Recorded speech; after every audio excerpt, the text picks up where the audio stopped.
রাজকুমারী ও বুনো হাঁস। অনেক অনেক দিন আগের কথা। এক দেশে ছিল রাজা আর ছিল এক রানী। সাগরের তীর হতে দেশটি ছিল অনেক দূর। রাজার ছিল 7 ছেলে ও 1টি মেয়ে। মেয়েটিকে রাজা অনেক ভালোবাসতেন আর আদর করে তার নাম রাখলো এলিজা।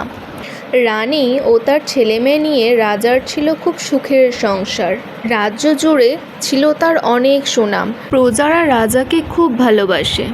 একদিন রাজার সংসারে দুঃখ নেমে এলো। হঠাৎ করে রানী মারা গেল। রাজ্য জুড়ে দুঃখ নেমে এলো। কিন্তু রানী ছাড়া তো রাজ্য চলে না। তাই মনে অনেক কষ্ট নিয়ে রাজা বিয়ে করলেন। কিন্তু নতুন রানী ছিল খুব দুষ্ট। সে রাজার 8 ছেলে মেয়েকে একদম পছন্দ করত না। সে সবসময় তাদের বিরুদ্ধে রাজার কাছে নালিশ করত এবং আজে বাজে কথা বলতো। এভাবে বলতে বলতে রাজার মন একসময় বিষিয়ে গেল। রাজা রানীর কথা এলিজাকে গ্রামে পাঠিয়ে দিল। সেখানে এলিজা চাষিদের সঙ্গে কাজ করবে এবং তাদের সঙ্গেই জীবনযাপন করবে। রানী ছেলেদের সম্পর্কে আরও অনেক খারাপ কথা বলল রাজার কাছে। একসময় রাজা তার 7 ছেলেকে ত্যাগ করলো। এতেও রানীর মন খুশি হলো না। ছেলেদের দূরে কোথাও পাঠিয়ে দিতে হবে, ওরা যাতে এ রাজ্যে আর না কখনো আসতে পারে। নতুন রানী ভিতরে ভিতরে অনেক জাদু জানতো। একদিন সে জাদু করে ছেলেদের উদ্দেশ্যে বলল, ইচিং বিচিং ফ্রুট, এই মুহূর্তে তোমরা বন্য পাখি হয়ে যাবে। এ কথা বলার সঙ্গে সঙ্গেই রাজপুত্ররা 7টি চমৎকার বুনো হাঁসে পরিণত হলো আর উড়ে চলে গেল। দিন যায়, মাস যায়। একদিন এলিজাকে দেখার জন্য রাজার খুব ইচ্ছে হলো। তখন সে দূতকে পাঠিয়ে দিল এলিজার কাছে। খবর পেয়ে সঙ্গে সঙ্গে এলিজা রওনা হয়ে গেল। কিন্তু দুষ্ট রানী ছদ্মবেশে পথে লুকিয়ে রইল। এলিজা সেই পথ ধরেই আসছিল। রানী তাকে পেয়েই তার মুখে কালো রস ঢেলে দিল। তারপর তার চুলগুলো এলোমেলো করে দিল।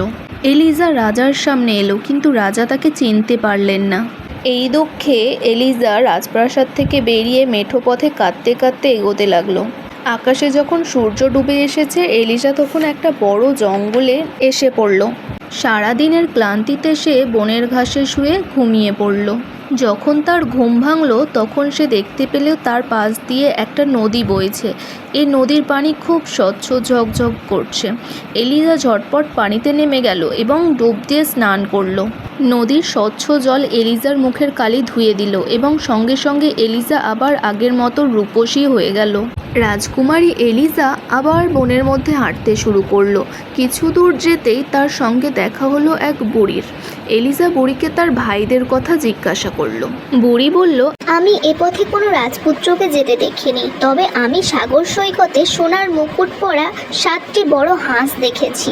এলিজা নদীর স্রোতের সঙ্গে পা মিলিয়ে হাঁটতে শুরু করলো। একসময় নদী এসে পড়ল সাগরে। এলিজার পথ চলা শেষ হলো। সৈকতে ঘুরতে ঘুরতে সে বুনো হাঁসেদের সাদা পালক পেল। তো বন্ধুরা, এলিজা কি তার ভাইদের পাবে? তার ভাইদের কি আবার মানুষ রূপ ফেরাতে পারবে?